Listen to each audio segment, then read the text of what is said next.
ఒక సేయింగ్ ఉంది, when you can't convince them confuse them. అంటే క్లారిటీ ఇవ్వలేనప్పుడు ఏం చేయాలి, మరింత కన్ఫ్యూజ్ చేయాలి. విమర్శలకు సమాధానం చెప్పలేని స్థితిలో ఉన్నప్పుడు అర్థం లేని ప్రతి విమర్శలు చేయాలి. ఇదే ఇప్పుడు తెలంగాణలో బీఆర్ఎస్ చేస్తున్న పని. ఫోన్ ట్యాపింగ్పై సమాధానం చెప్పలేరు, లిక్కర్ కేసుపై నోరు తెరవలేరు, కబ్జాలపై నోరు మెదపలేరు. అలాగని సైలెంట్గా ఉంటే అసలుకే మోసం. ప్రాజెక్టులు ఊసే ఎత్తలేరు, అందుకే కొత్త పాట పాడుతున్నారు. ఏనాడో వారు మరిచి ఎన్నడూ పట్టించుకొని రైతన్న రాగం ఎత్తుకున్నారు. ఒకవైపు రైతులు చాలా ఆందోళనలో ఉండి పంటలు ఎండిపోతూ ఉంటే, రైతు బంధు రాకపోతే వడగళ్ళ వానబడి పరిశాన్ అవుతుంటే, మూడోది ఇగో బ్యాంకుల వాళ్ళు అప్పులు కట్టండి అని చెప్పి నోటీసులు ఇచ్చి ఊర్ల మీద పడ్డారు. అవసరమైతే ఈ ప్రభుత్వం ముందుకు దిగి రాకపోతే, ఈ ప్రభుత్వం స్పందించకపోతే రాష్ట్రంలోని లక్షలాది మంది రైతులతో సెక్రటరేట్ ముట్టడించడానికి కూడా బీఆర్ఎస్ పార్టీ వెనుకాడదని చెప్పి కూడా నేను హెచ్చరిస్తా ఉన్నా. రైతులను ఆదుకోవాలి, సాగునీరు అందించాలి, రైతులకు నాణ్యమైన విద్యుత్ సరఫరా చేయాలి, పంటలు ఎండిపోతున్నాయి సాయం చేయాలి, రుణమాఫీ ప్రకటించాలి. పంట రుణాలు తీసుకున్న వారికి బ్యాంకర్ల వేధింపులు ఎక్కువయ్యాయి. ప్రభుత్వం రైతులను పట్టించుకోకపోతే లక్షలాది రైతులతో సెక్రటేరియట్ను ముట్టడిస్తాం. ఇది బీఆర్ఎస్ నేత హరీష్ రావు చేస్తున్న వ్యాఖ్య. అంతా బాగానే ఉంది, మరి నిజంగా పరిస్థితి అలానే ఉందా? పంట నష్ట పరిహారం ఇవ్వకుంటే సచివాలయాన్ని ముట్టడిస్తామని మాట్లాడ జరిగింది.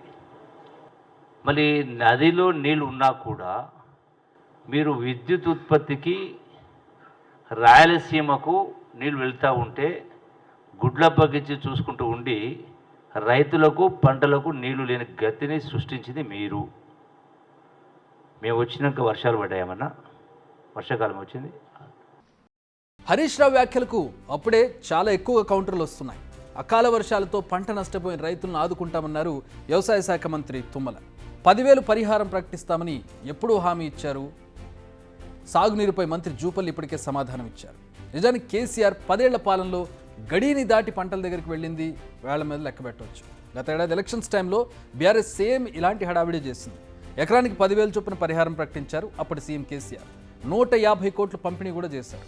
మరో 350 కోట్లకు జీవో జారీ చేసిన నిధులు మాత్రం విడుదల చేయలేదు. 125,000 ఎకరాల్లో పంట నష్టపోయిన రైతులకు కుచ్చుటోపి పెట్టింది బీఆర్ఎస్ సర్కార్.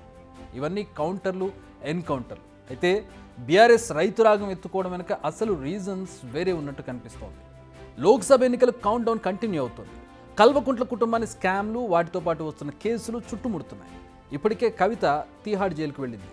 మరికొందరు కీలక నేతల పేర్లు కేసుల్లో వినిపిస్తున్నాయి, ఎఫ్ఐఆర్లలోకి ఎక్కుతున్నాయి.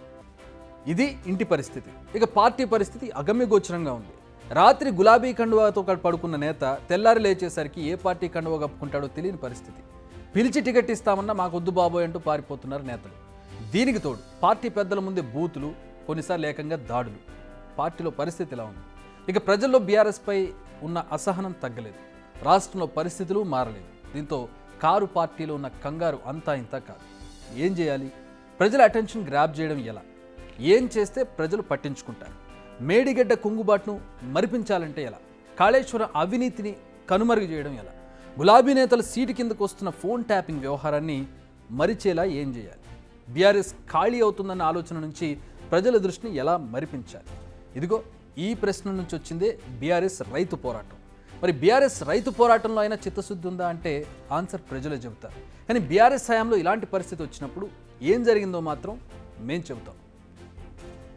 ఈ యాసంగిలో వరి పంట వేయకుండా ఇతర పంటలు వేయండి, ధాన్యం తీసుకోము అని చెప్పి నిరాకరిస్తున్నారు. రాష్ట్రాలు ఏం చేయలేవు, ధాన్యాన్ని తీసుకుని ఎక్కడ పెట్టాలి? రాష్ట్రం పెట్టే వ్యవస్థ లేదు, ఎక్స్పోర్ట్ చేసే అధికారం లేదు, మళ్ళీ కేంద్రం దగ్గరకు పోవాలా? వరి వేస్తే ఉరి, ఇది కేసీఆర్ సీఎంగా ఆనాడు చెప్పిన మాట. ధాన్యం కొనడం లేదని రోడ్డెక్కిన రైతును పట్టించుకున్నారా? ఐకేపీ సెంటర్ల ముందు ధాన్యాన్ని పారబోసి కాలబెట్టిన ఆ దిక్కుకైనా చూసారా? అకాల వర్షాలకు పంట నష్టపోయినప్పుడు అటు సైడ్కు వెళ్ళారా? రైతులు ఆత్మహత్యలు చేసుకున్నప్పుడు పట్టించుకున్నారా? లేదు. మరి అప్పుడు రైతుల ఆవేదనను ఎందుకు గుర్తించలేదు? వారి ఆక్రోశాన్ని ఎందుకు చూసి చూడనట్టు వదిలేశారు? ఇవి ఇప్పుడు కాంగ్రెస్ నేతలు గులాబీ నేతలకు వేస్తున్న ప్రశ్నలు. ఇవే కాదు, గత కొన్ని రోజులుగా నీటి ఉద్యమాలంటూ కొత్త పోరాటానికి దిగారు బీఆర్ఎస్ నేతలు. ఆనాడు కృష్ణా ప్రాజెక్టులకు పట్టించుకున్న పాపాన పోలేదు. ప్రాజెక్టులను కేంద్రానికి అప్పగించేందుకు అంగీకరించి తర్వాత ఆ నెపాన్ని కాంగ్రెస్ పార్టీపై నెట్టేందుకు ప్రయత్నించారు. కానీ కాంగ్రెస్ కౌంటర్ అటాక్తో కారు జోరు తగ్గించింది. నిజానికి ఎన్నికలు వచ్చిన ప్రతిసారి బీఆర్ఎస్ సెంటిమెంట్ను రగులుస్తోంది. ప్రతి ఎన్నిక ముందు ఇదే సీన్ రిపీట్. ఈసారి కూడా అదే జరుగుతోంది. ప్రజలు తెలివైనవారు.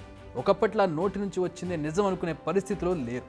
మాటల వెనుక గుట్టును ఇట్టే పట్టేస్తున్నారు. రాజకీయ రంగును పసిగడుతున్నారు.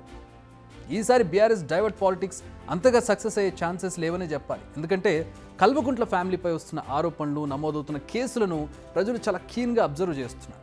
10 ఏళ్ల పాలనలో ఎవరు లాభపడ్డారు, ఎవరు నిండా మునిగారు అన్నది వారికి ఇప్పటికే అర్థమైపోయింది.